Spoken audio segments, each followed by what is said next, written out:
It's rare for great works of art, lost to us for 70 years, to be seen again in some form approximating their original appearance, but it's all the more cause for celebration. That is now the case for several long-departed paintings by master surrealist Salvador Dali. Lost media is fast becoming a punchline due to the community's emphasis on hunting down inane pilots for kids' shows and video games that nobody in their right mind would otherwise care about. Perhaps this is because those items are easier to pursue than, say, locating a lost film or painting. The latter are often floating out there in some vault or archive, disconnected from electronic forms of transmission. An artist who certainly needs no introduction, Dali, one of the most outstanding creative figures of the 20th century, left an indelible impression on every medium he touched. Beyond his world-renowned ability as a painter, the Catalan polymath practiced in such areas as fashion, cinema, opera, ballet, and writing. In 1943, Dali was commissioned to pay homage to some of these art forms by the Broadway impresario Billy Rose, who wanted paintings to decorate the foyer of his newly acquired Manhattan theater, the Ziegfeld. These paintings were done on the occasion of Rose's revue, Seven Lively Arts, then playing at the theater, and also serving as the namesake of Rose's own company. Writers such as Ben Hecht, George Kaufman, as well as composers Cole Porter and Igor Stravinsky lent their talents to the production. Garnering nearly as much attention as the show, Dali's paintings displayed some of the wildest imagery he ever conjured. The series' paintings consisted of concert, opera, theater, ballet, cinema, radio, and even boogie-woogie. At the same time, interior designer extraordinaire William Pullman, whose vast array of papers and material samples reside in the Hagley Museum archives, had overseen the design and furnishing of Rose's houses on Beekman Place in Manhattan and further upstate at Mount Kisco. After Dali's Seven Lively Arts paintings had hung in the Ziegfeld for nearly a decade, they were moved to the game room of Rose's Mount Kisco country estate in 1954. Just 2 years later, a fire broke out and destroyed the house, to the bereavement of Mr. Rose. Not only was Dali's Seven Lively Arts series consumed in the fire, but so was Rose's other impressive collection of paintings, which included artists such as Utrillo and Renoir, as well as works by Rembrandt and Turner. Because Rose's estate had been thoroughly photographed, he was able to receive full compensation and insurance. The loss of the Seven Lively Arts series was evidently of such acute tragedy to Rose that he used the money granted him to commission Dali to repaint the series. Most of the new paintings were done more or less to resemble their antecedents, but a few were altered significantly from the original compositions. For instance, theater became sorcery, boogie-woogie became dancing, and a different art, sports, sometimes called celestial ride, was even added to the mix. Up until now, the only record of the original paintings were black and white photos of them. These were taken directly for a spread in the January 1945 issue of Life magazine.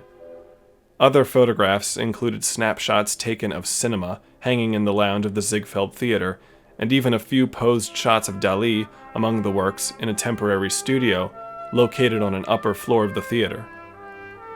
For many years, ever since the fire, it has been deeply lamented that color photographs do not exist of these paintings.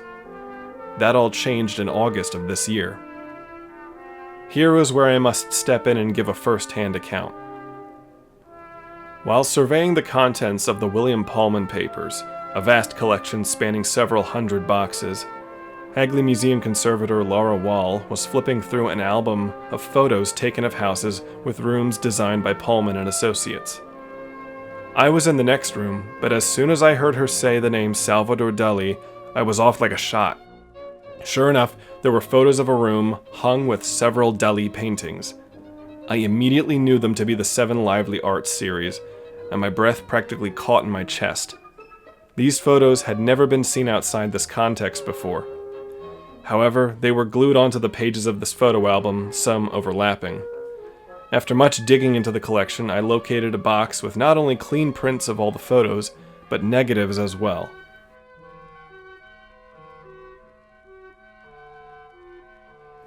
Amazing as they were, I could only wish that some color ones had been taken. Nevertheless, I proceeded to write an article from this find, as well as other documents brought to my attention. Then one day, almost on a whim, I decided to make one last thorough check through the file containing the photos of the Mount Kisco estate. One envelope in the box was unlabeled, and on my first glance I had assumed that it contained negatives. This time I pulled them out of the envelope and held them up to the light. They weren't negatives, they were large format transparencies, and they were in color.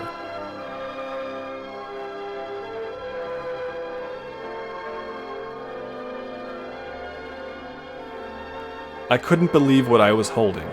The only color record of the 7 Lively Arts paintings in existence. A treasure for Dali aficionados such as myself. As mentioned before, Billy Rose had had photos of his house taken. 9 of these were done by Florian Denard Productions, a photography studio located in New York City. Denard had been in operation since the 20s and seems to have ceased operation around the mid-60s.